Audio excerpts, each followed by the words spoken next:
So before I turn the presentation over to Lilian, I would love to get a sense of who's in the room today. So first we're going to ask a question we often ask, which is, what best describes your employer? So what kind of institution do you work at? If you can go ahead and click on the answer that best applies to you, that would be great.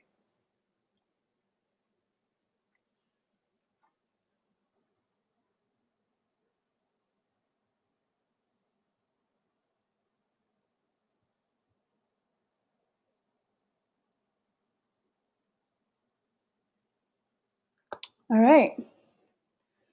So it looks like about just over 50% from foundations, a quarter of us almost from nonprofits, and then folks also coming from philanthropic advisory firms and social enterprises. Welcome to everybody.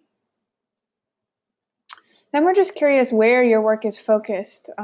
If you are focused domestically, I meant really nationally, so across the country.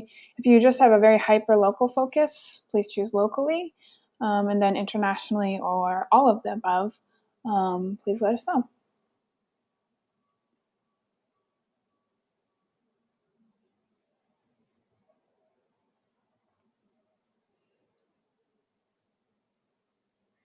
Great. So it looks like about half focused across the nation, a quarter on a hyper-local basis, about 11% internationally focused, and then 17% of you are focused all over. Beautiful. And then because there's only so many dots that I can put up in these polls, I wanted to also ask if you can type into the question box what issue areas are, maybe one or two issue areas that are your primary focus, whether that's education, health, criminal justice, civil rights, environment, any of those types of issues. If you can just take a second to type into the question box one or two of your core issue area focuses.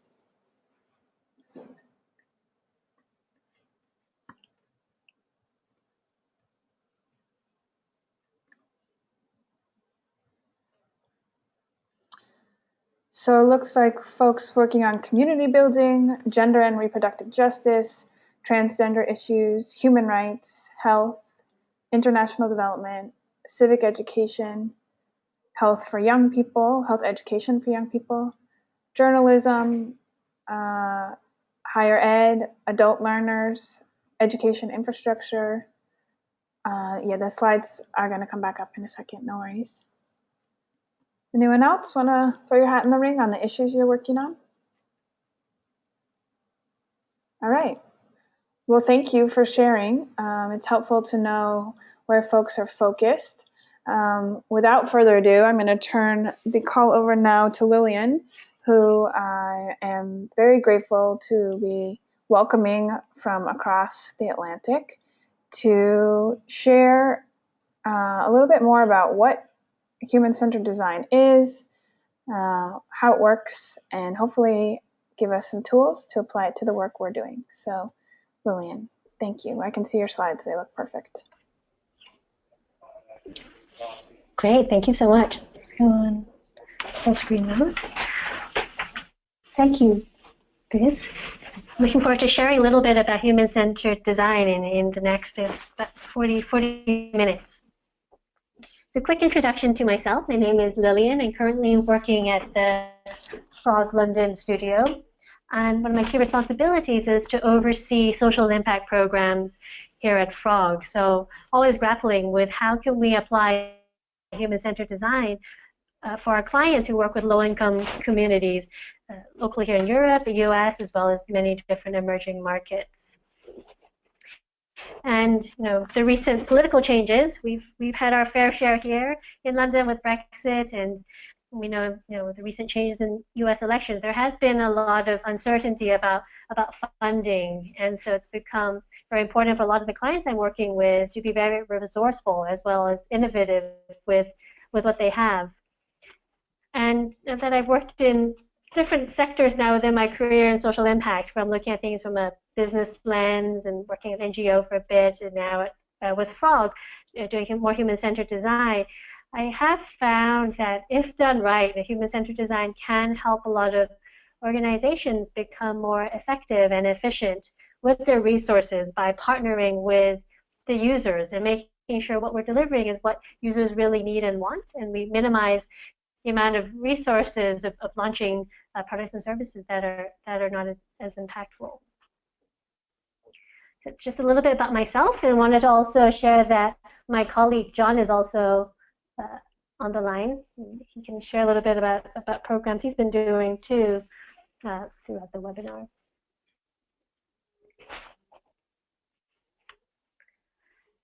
So a bit of an introduction of Frog itself. So we're a global and design strategy firm, and we've been in human-centered design for actually the last 40 years, and one of the key pioneers, where 40 years ago, a lot of the products that were created were very functional, and our founder had really believed that actually the human emotion, the user experience should actually come before the functionality of a product.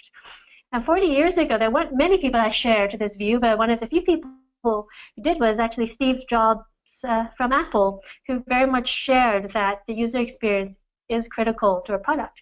And so Frog actually moved our headquarters from Germany to San Francisco to work closely with Steve Jobs and design the overall design language for the first Apple computer. You can see the rounded edges, the simplicity is a design language that still continues today on our phones, our Apple laptops. And very much now, I think this idea of human-centered design is actually becoming more and more mainstream, whether we're looking at large firms such as Apple and Google that have their own UX team, but also the Bill and Melinda Gates Foundation. They very much advocate about this approach of human-centered design. So it's wonderful to see that this is it's almost becoming a mainstream way of launching services and products for all sectors, where the people really are at the center of what we do. And with Frog, we're doing this on a global scale. We have offices in the US, in Europe, in APAC, and we also had a small pop-up studio in Nairobi last summer. And in each of these studios, we really believe to be innovative and to be very user-centric. It's about looking at a problem from many different lenses, and it includes a lens from the creative side, the business side of strategy, but also the technology side of the engineering, to make sure that our solutions can also become real. And when we work on projects, we always work in a multidisciplinary team where we will challenge as well as complement each other to look at a problem holistically. And at Frog, in these last 40 years, a lot of our bread and butter is doing work with large commercial firms. As many of you are from the US, I guess Disney is a common brand name there, where if you go to the Disney in Florida, you'll be sent, instead of a ticket, you'll be sent a magic band. So I think that experience, user experience of starting to get excited of the magic band before you even step into the park until afterwards is something that we've crafted with them. But our work doesn't just live in with large commercial firms. In the last couple of years, we're actually starting to grow a lot of expertise. We have something called Frog Ventures, where we're working with startups. We co-invest with high potential startups and teach this human-centered lens with them. And actually, two recent projects we've had go on Kickstarter. Both startups have raised more than $1 million at Kickstarter, which has been fantastic to see. And the photo you're seeing in the middle with Waterfront was a startup we worked with to redesign payphones, because payphones today aren't as relevant anymore. So we thought about how it could become more relevant, and recently Verizon actually has just bought over the startup. And then there's Frog Impact. Part of Frog that I'm very passionate and involved in is how can we apply human-centered design to nonprofits and low-income communities. So we've worked globally with likes of the United Nations or GSMA, but also very locally. So with Year Up, a fantastic education nonprofit in San Francisco. And within Frog Impact, we're very much thinking about how can human-centered design really be applied to technologies in a way that keeps the costs low, but still maintain its value to users, that it's useful for them, despite a lot of these users being in low resource settings. And in the last 8 years, where we really started to do a lot more impact work, we've noticed that it really works across a whole different number of domains. And I see a lot of domains that you all work in, from health to education and disaster relief.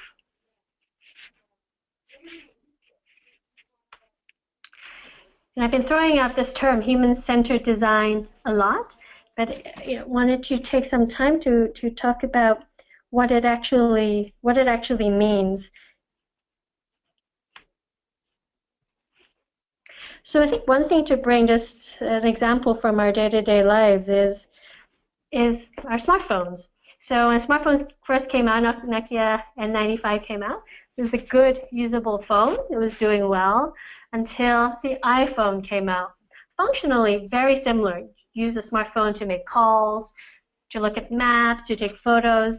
But one of the core differentiators of these two phones was really the user experience, where Apple, since the beginning of their founding, always had a very relentless focus with the end user in mind.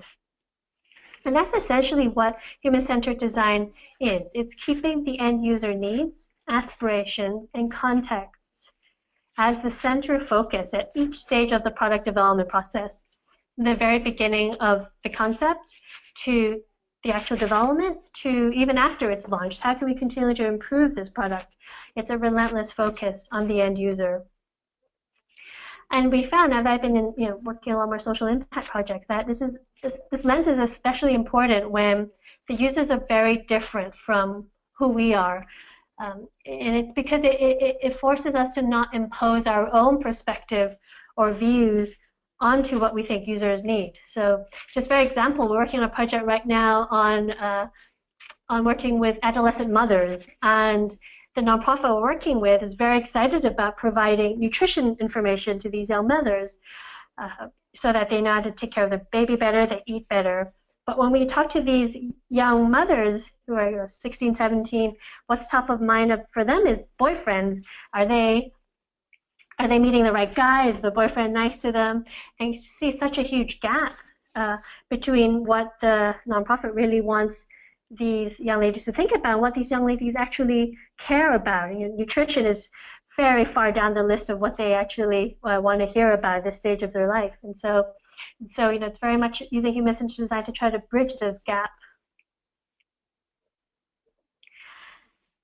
And I think one of the main reasons why HCD is becoming more mainstream is that we're seeing results. So this is a report from McKinsey just came out just a few months ago, that organizations that are applying this lens have found that the customers are more loyal because the products very much keep them in mind.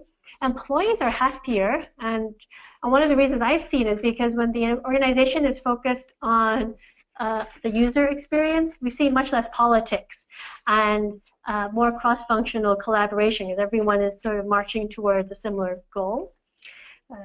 More revenue, and I think especially what's relevant in today's environment is it really helps reduce costs within 2 to 3 years. And I'll get to why this might be in a couple of slides. So if we broke down human-centered design as a process, here are sort of the steps. You read it from the top to the bottom, where on the very top, you start with user research, just understanding what users want, what they need. And this could be a combination of qualitative research, where you're talking to just 6 to 8 users, but each time it's very in-depth, an hour or 2 in their context. It could be complemented by quantitative research as well. And once you learn this, you map what the users actually need in their lives and map it across a journey from their perspective. And then in the green parts, it's about then designing and ideating based on what we've learned on the user needs. And we put the words co-design, because a lot of times we co-design the services or products with the users as well. We would then prototype it, could be using paper prototypes, very low cost. We would test it. And once we test it with the users, we find out that maybe some of the user needs we thought were important are actually not, because a lot of times users don't know what they actually need until they see it and they feel it. So then we go back to the user needs and journey mapping, keep redefining that, keep going up and down these steps until we feel that we have something pretty solid. And we've failed many times and we've revised our assumptions and products and services many times. And at that point, when we know what might work is when we set the budget and then scale. So this approach tends to be slightly different from a more traditional organization-centric design, where typically on the top, a program objective is set, and then very quickly goes into designing and ideating a program, a service or a product, and then the budget is set, implemented. After it's implemented, there might be some room to adjust once you do your learnings, and then you scale. When you put these two approaches side by side, you'll see that human-centered design does actually have a lot more steps. And I think that's one of the reasons why some organizations are a little bit reluctant to try, because it feels like a lot more you have to do. But the reality is that actually it's sometimes cheaper to add these steps in, where you're actually tweaking in a low-cost way what might and might not work, and really understanding the problem before you set the budget. Compared to the other, the more traditional sense, where a lot is invested up front and then it actually costs a lot more to make changes later on. And the second key difference is really trying to resist coming up with a solution right away. And we've seen this with commercial clients or foundations or nonprofits, where as soon as we identify a problem, everyone gets very excited about coming up with a solution. And in human-centered design, you're almost forcing yourself to delay coming up with a solution until you've really understood and listened to the problem from the user perspective. And so you'll see on the left, sort of co-design doesn't come in the third step, but usually in organization-centric design, it usually comes number 2. And then thirdly, a key difference is making it cheap to experiment and to fail. And different ways of doing this is just creating a culture of prototyping, or as well as encouraging teams to work cross-functionally. So instead of a more waterfall approach where you have a marketing department that then gets passed an idea to the product program and then to technology, and then making change will take a long time, very expensive, lots of politics. Just have 3 to 4 people from different departments work together in a very intense but short way, say 2-3 weeks, figure out what's really needed, and then implement it. So there's all these techniques to try to work faster and cheaper by testing. So that was the theory of it. I wanted to dig onto a case study of a project I'm actually working on now to try to bring a little bit more real. And it's a case study about farmers in Sri Lanka. While I don't think many of you are working with Sri Lankan farmers, the essence of this case study, I think it's something shared among everyone on this call, and that is trying to develop a service to low-income community and to a very difficult customer who's very, very picky and also doesn't have much income, and so they're quite risk averse. So I hope this case study will be relevant to you all. Just to set the stage, half of the world's poor are farmers. So essentially, if we are able to help all the farmers in this world, we've lifted half of the world's poor out of the current condition. And out of all the farmers, about a quarter to half actually own a phone. And so a lot of assumptions is, well, the mobile must be a way to be able to help farmers out of and improve their lives. Yeah. But the reality is that GSMA, a huge mobile operator membership organization, found that from their experience, actually only 25% of mobile agriculture products, of farmers who are using these mobile agriculture products, actually use the service more than once. Most farmers just use this new service, try it out, and then decide it's not for them and just move on and go back to what they've always done. And it's had GSMA very much scratching their heads. So they got some, and they wanted to understand, why is mobile agriculture not succeeding? It's been over 10 years. This has been something that been working on for a long time. They got some funding from the UK government to try to really get to the root of it. And so 2 years ago, they decided to try using human-centered design to really understand the problem from the farmer's perspective, to see what is going wrong. And so one of the programs I'm working on now is a 2.5-year program. We're working with 6 telecom operators across 6 countries. And in each of these countries, it's a collaboration between the telecom operator from the for-profit side, as well as local nonprofits and governments as well, to make it as a cross-collaboration effort. So I wanted to dig in deeply just to one country, so it's less overwhelming. So have a look at Dialogue's experience. So Dialogue is Sri Lanka's largest operator. So they took the typical organization-centric perspective. They set a program objective, which is very clear. They wanted to increase the revenue and customer loyalty from the rural sector. And to do this, they had the marketing department go out to meet some farmers, did some focus groups, and the marketing department came up with 3 key insights. One was that farmers can't really bargain very well because they don't really have access to market prices. 2 is that farmers really need more help. They're lacking expert knowledge to follow best practices. And 3 is that it would be great if Dialogue could provide the service for farmers to buy and sell their crops directly and make more money.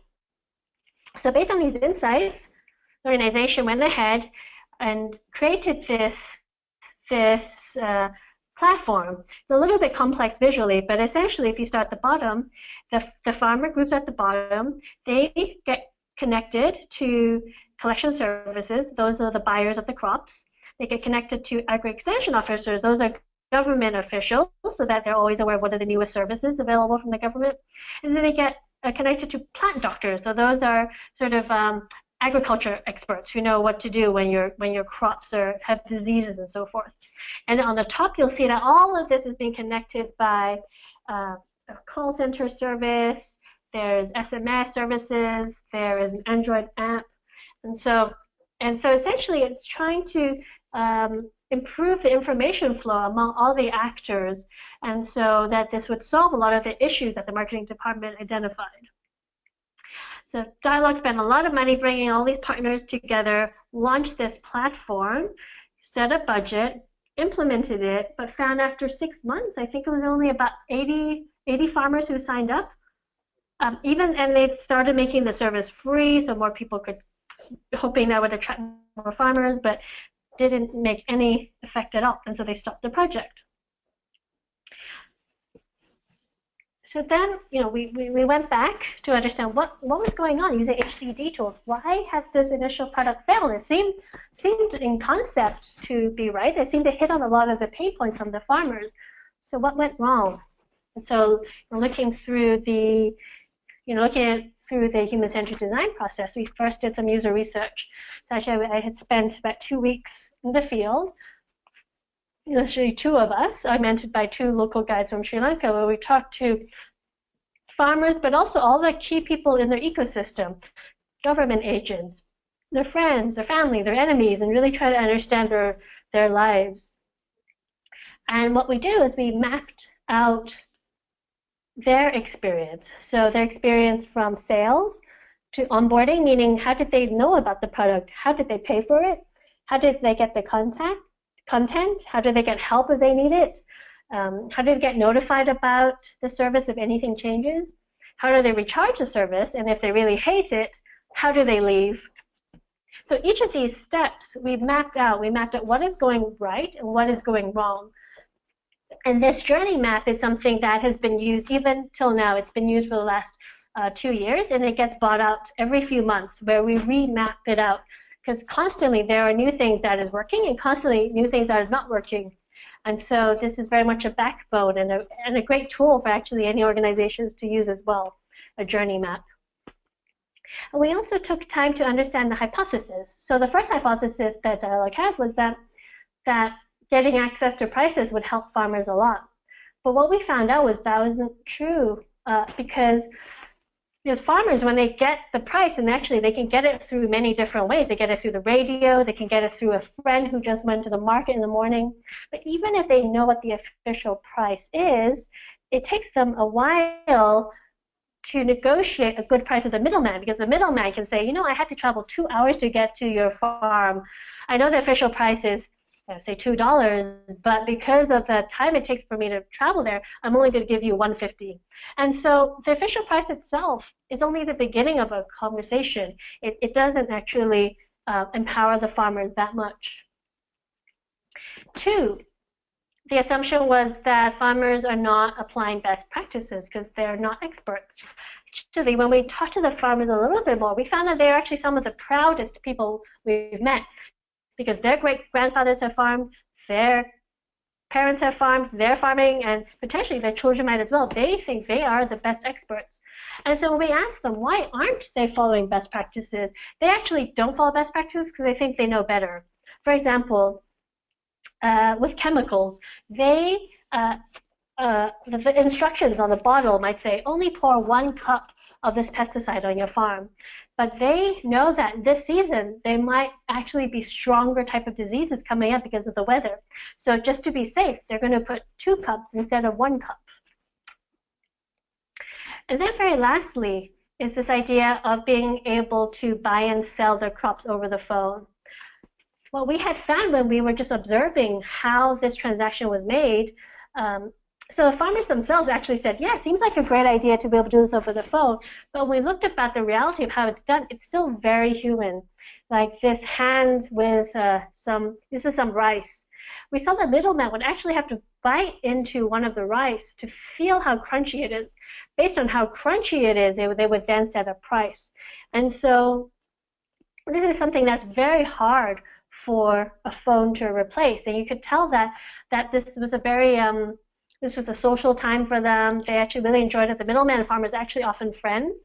And so it became skeptical about whether a phone conversation could actually replace this. So we look back at all the initial hypotheses that Dialogue first had about farmers. Actually, none of them were valid. And so it's almost no wonder that the product didn't work. I think a lot of the initial assumptions weren't double-checked. And so we went back to the drawing board and asked, well, what do farmers care about?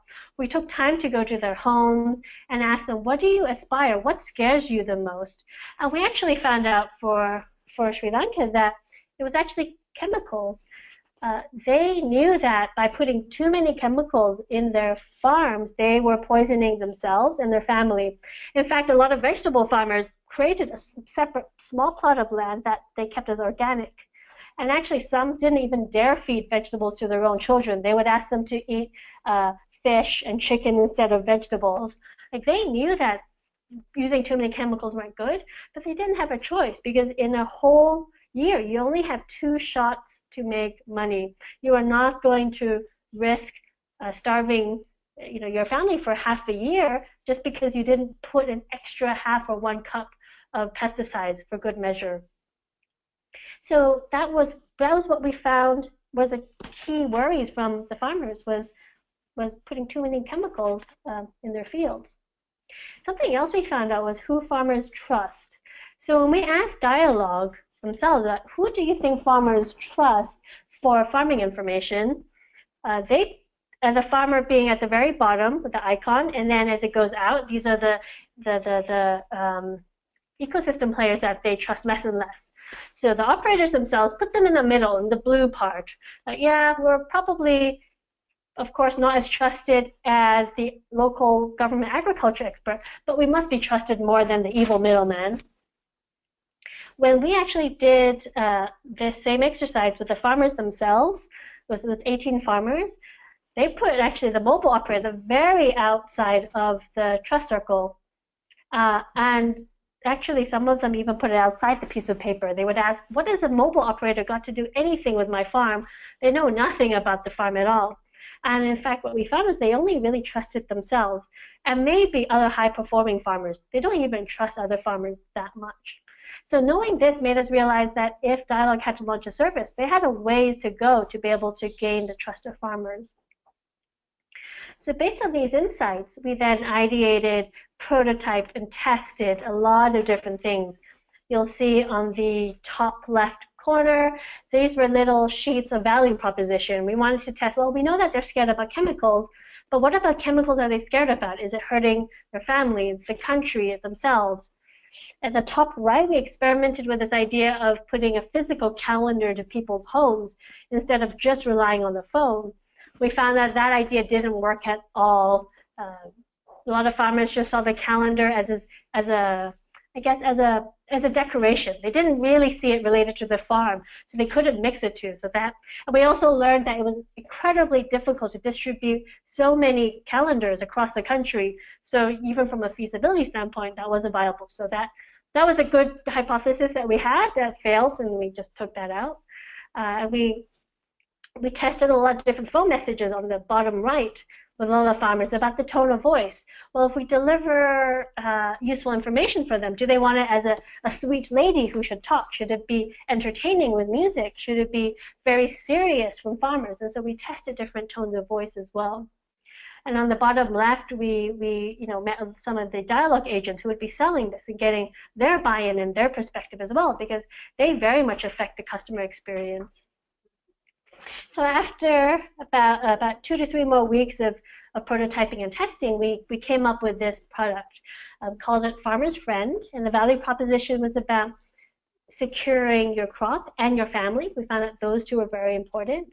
And it was a very, very simple service where every week, once or twice a week, they would get an automatic phone call that they would pick up in the morning or late evening. So we found out those were the only 2 times they were free when they're not on the farm. And we knew that the information had to be validated by the government because that's who they trusted. We still charged for it. We decided not to make it free because we believed that if they found it valuable, they would pay for it. It wasn't expensive, but we still made them pay for it. But of course, this only came after a couple of different iterations. So you can see how the product very much shifted from the original concept from Dialogue, which was essentially being a matchmaker of farmers to sellers, to a service to help with chemicals and family nutrition. This is what we heard farmers actually want. So what were the results? This is actually all coming up in the last few months when they've been launching. So they have about 50,000 users now, and they're really hoping to exceed 90,000 when they'll break even. Over half of these users are new customers for them, so it's helping them with their business. And the great thing is actually out of the 50,000, over half of the repeat, very loyal users who are using Dialogue services even more, so even bringing more revenue to the product. But beyond the business side, how is this impacting farmers? We found that 75% of the farmers are actually listening and picking up these calls, and half of these farmers have actually implemented changes on their farms and trusted the service, which is a big deal for farmers. They don't trust people up. And this was an unexpected result, but we had actually many more female farmers than expected using the service, because I think the value proposition really resonated with them. And this is just a graph highlighting the user registration. You can see it was quite low for a while, and then it suddenly shot up.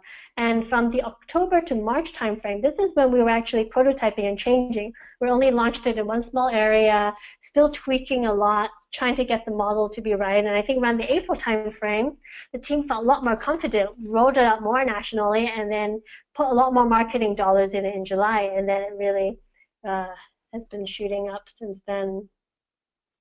So it does, I think using this methodology takes a little bit of a while.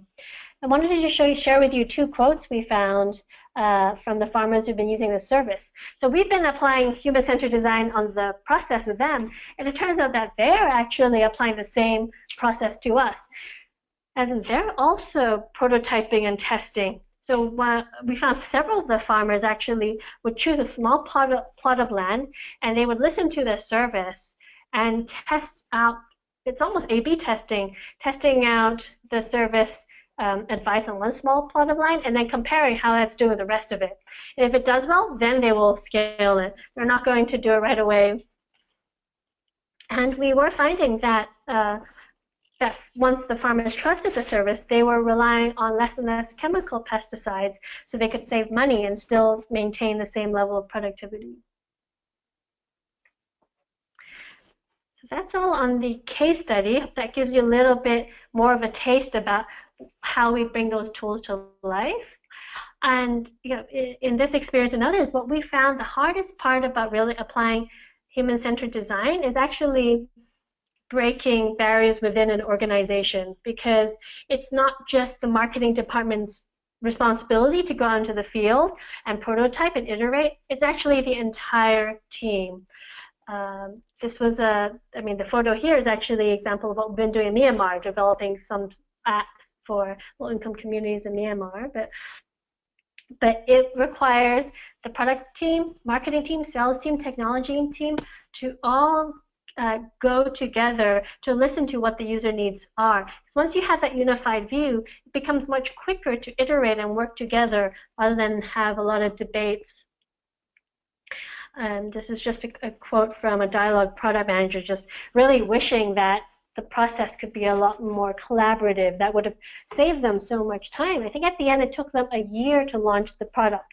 And a lot of it was, even though the idea had come, it just took so long for the technology team to implement it and then make changes, because the current process was just always outsourced to a technology company, and so they would have to change the contract again and so forth.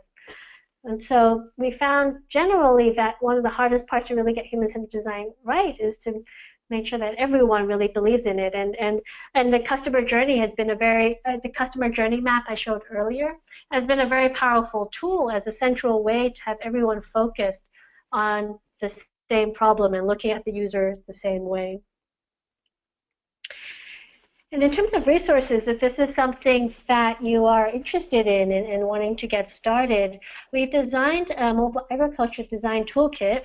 And this is, I think, relevant not just for agriculture, but for any communities of users who are, have issues potentially with income or literacy is relevant, where we look at the entire product cycle, from planning to learning about your users to creating, developing, and maintaining. And you can download, and that's a link here to the toolkit that you could use. And there's lots of exercises and examples in there. So that's helpful. That leaves about 10 minutes for Q&A. And of course, John, if you have anything to supplement, feel free to as well.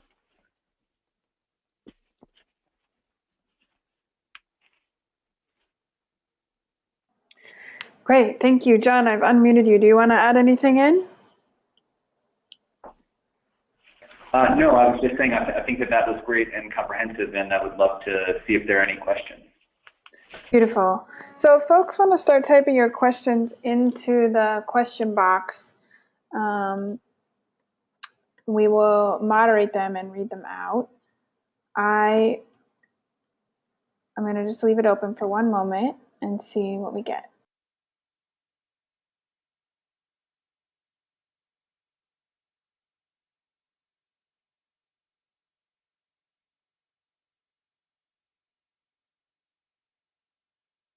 Great. Our first question is, how would you translate the listening campaigns to something other than products, but more for program design?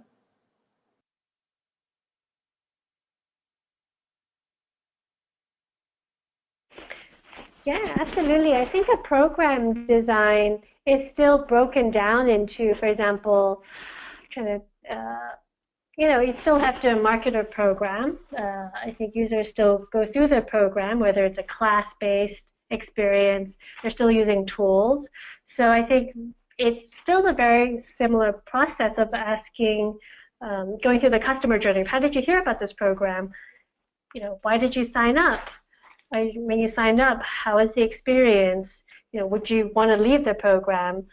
And also still matching up the user needs. Like, is this program really hitting onto your biggest fears and needs. And I think the way you prototype and iterate could still be, could test curriculums we've done some with you students where we'd have co-create curriculums with or health clinic programs where we would kind of simulate one of the modules and have people join, and they would say, no, it's actually kind of boring, or we want to be interactive, or actually we wanted more experts. And so I think it's still possible to prototype, even if it's not a physical product. Great.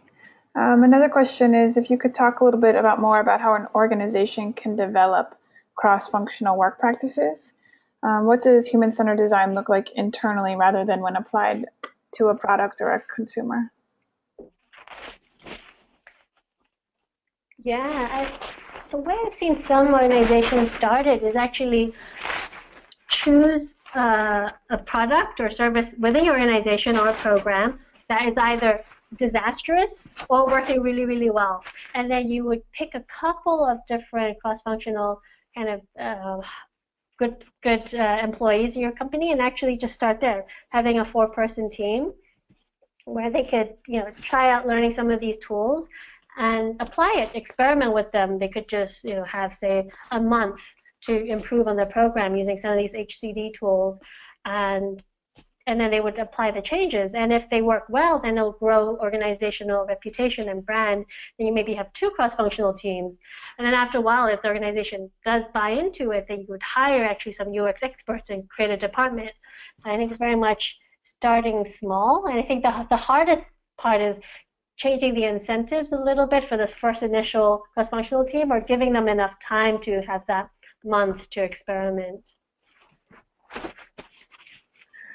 Thanks. I'm curious, a little bit moving off of that one, are there small practice shifts or easy lift tools that you think are easy ways to get people testing and using this in their own practice, or at least in their own teams, if organizationally wide is not quite ready yet for that? Yeah, I'm trying to bring up the journey map. I think the customer journey is a great first tool to do. I mean, this one is not just specific to a farmer. I think this could be quite generic to lots of different services, and you can of course tweak this journey, make it as simple as possible. But just as a team, post this up on a large piece of wall, and then have some red post-its ready, and just write down where the bad customer experiences are across it, and then have green post-its to write down what are some good ones. And then prioritize for the bad areas of user experience, how can we improve on it? Who do we need? And usually you need a cross-functional team to be able to address it. But this is a very easy but intuitive starting point. I think we've seen been quite effective. Great, thanks. So sounds like whether grantees or actual customers, depending on the focus of your organization, are the people you're working with most, this is something you can apply there. Absolutely, and I think for grantees, for foundations, we found metrics being, we've heard a lot, like just not having the right metrics being a very frustrating part for a lot of grantees. And so maybe your journey could be, you could add another step saying, well, performance measurement metrics, and then can highlight why are these metrics be frustrating, for example. Right, and how can that adjust? Thanks, that makes sense. To that point of metrics, I have another question. Are there, for nonprofits that are grantees who are using this, have you seen ways of demonstrating the value of this that have been effective when either returning to speak to government funders or foundation, private funders, public foundation funders? Have you seen metrics that have been used to help demonstrate the efficacy or value of a human-centered design process? Yeah, I think metrics is a bit of a tougher part because, for example, a lot of our recent work with foundation metrics very much focus on number of users and scaling. And a lot of times human-centered design is actually a little bit slower. I think a lot of the metrics that we care about is repeat users. Are are people coming back to this program? Are people using this again? So that's one key metric that we track a lot. Another one, though, which is a little bit less tangible, is when we do this customer journey and we have a lot of red post-its in one area, did we actually improve the customer experience of this part of the journey? And you could put metrics on it to measure that, but a lot of times these metrics change every quarter, every time you're trying to improve on it. So I think the thing about human-centered design is I feel the metrics are a lot more flexible, because depending on what part of the journey you're trying to fix for that time, it does change. But one of the more, I guess, traditional metrics is repeat usage. And then after a while, it's, are we increasing revenue? Have we reduced costs? And those are the more traditional ones I've seen being used. Okay, great. We have a comment from someone who said, a slogan that came out of the disability rights movement is nothing about us without us, which seems resonant with this bottom-up discovery and approach. Does that seem true for you? Yes, absolutely. I think that the foundation of human-centered design is that we're seeing the users as the partner of this process. If they start telling us what their needs are, they give us feedback if we're going on the right track or not. And so very much so I agree that, especially I think with the community where disability is an issue, where it's really hard to imagine, I think, what they struggle with until we take time to listen. Right. And include them in that leadership. Absolutely. I want to respect folks' time. So again, we have recorded this and it will be available on the archive. Happy to help follow up with further questions that may arise as we go along and or as you start to try and bring these tools into your work process. So please feel free to reach out with any questions. Again, my email is biz@epip.org. And thank you again, Lilian and John from Frog, for all of the work on this presentation and for joining us at EPIP for the call. And thank you to everyone who joined us today to be part of the webinar. We really appreciate it, and I hope you have a great day. Great, thank you. All right.